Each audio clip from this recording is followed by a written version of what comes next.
Ray Kurzweil's idea of a singularity is so obvious.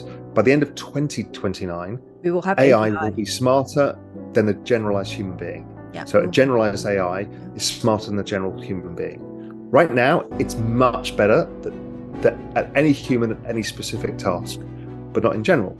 By 2039, if you continue the accelerated rate, which has been proven to be right, much like Moore's law, then you get to it being 1,000 times more intelligent. The smaller thought is that by 2039, this is from a quote by Mo Gaudat, who ran Google X, so he knows a lot about AI, and he's by 2039 intelligent. So that is the equivalent of Einstein versus a fly, and we are the fly.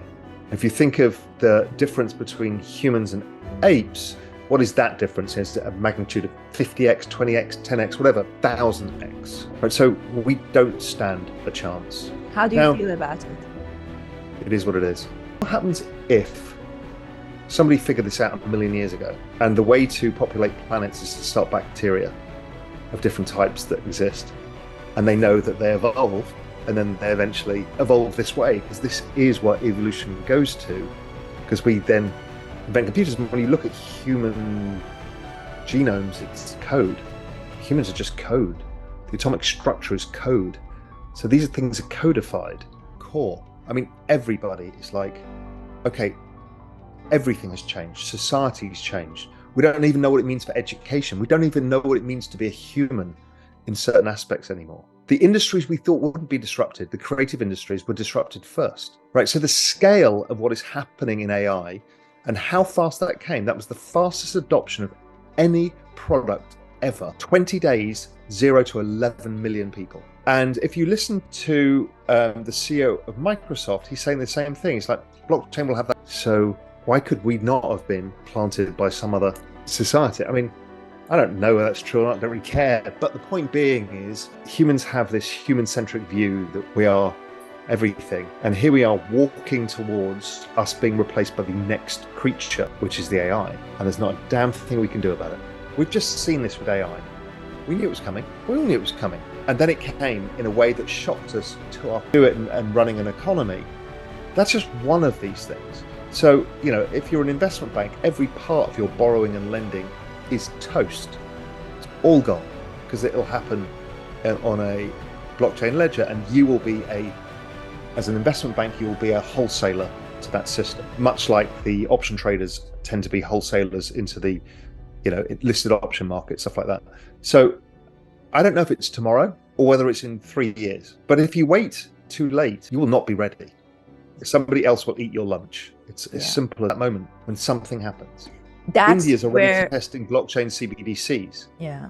And I spoke to the chief fintech officer of the Monetary Authority of Singapore, and he's like, oh my God, you should see India's software application for the CBDC.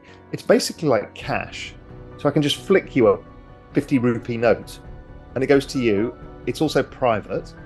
And the way of using cash in a way that is really simple for people, that is recorded on the blockchain so they understand their money supply and all of the elements of economics that they can do. At one point, a lady stood up who was a chief marketing officer from a very big firm based in the UK and said, and she must have been in her late 50s, and she's like, this is all a scam. This whole thing is a scam. This is evil. This is terrible. And what happened was about 20% of the room stood up and applauded. Right, that's where we are in this space. The UK is well behind the US. South Korea is probably ahead of the US. I got asked by the marketing group of Great Britain to go and present about Web3 by the chairman. And he's like, listen, they're going to be a tough crowd because they're quite stodgy, white and old. But, you know, people need to hear this, much like you're saying. So it's black tie Claridge's. And anybody who doesn't know, Claridge's is a very fancy hotel and had to wear the dinner suit, all of this stuff. So I gave my talk and I did it kind of in the round, allowing questions as we go, because a lot of people's knowledge is, you know, different parts of the journey. Yes, you know, there's different people, you know, UK regulations better, Switzerland, Singapore, but this is the split still of people like, I always step back and don't take this personally. I think, why? Why the reaction? Like if somebody said, oh, we've got mobile phones, I'm just going to go, oh, that's outrageous. Like, no, it's just a technology. Why the emotional response? And what it was is that chief marketing officer had to go from the old world of television advertising and radio advertising to internet. And they'd want questions. But if you're having an emotional reaction to blockchain technology because FTX went bust, well, then you should have that about the entire banking system and every other startup that's ever happened that's gone bust. You don't. You distance yourself from them. And so you need to say, well, not all banks, the entire system of money is terrible because Lehman went under. Yes, there's structural issues with the banking system, but we don't draw that conclusion. But in this, they do. Why? Because it's a big threat. Nobody knows what it means. My business model has to change. They got through. That's why they're the chief marketing officer. They survived that massive transition everybody had to go through. And then they're there in their late 50s at the peak of their career, and they're told, sorry, that's not the peak. We got Web3 to go now. And they're like, I'm not doing it. I can't take this on board. I can't deal with it. And that's an issue I think people will still find is even if you're watching this and you're having an emotional reaction to it, you need to ask why you're having that reaction. It's like we all have an emotional reaction to AI. And we know why. It's because, am I worthless as a human?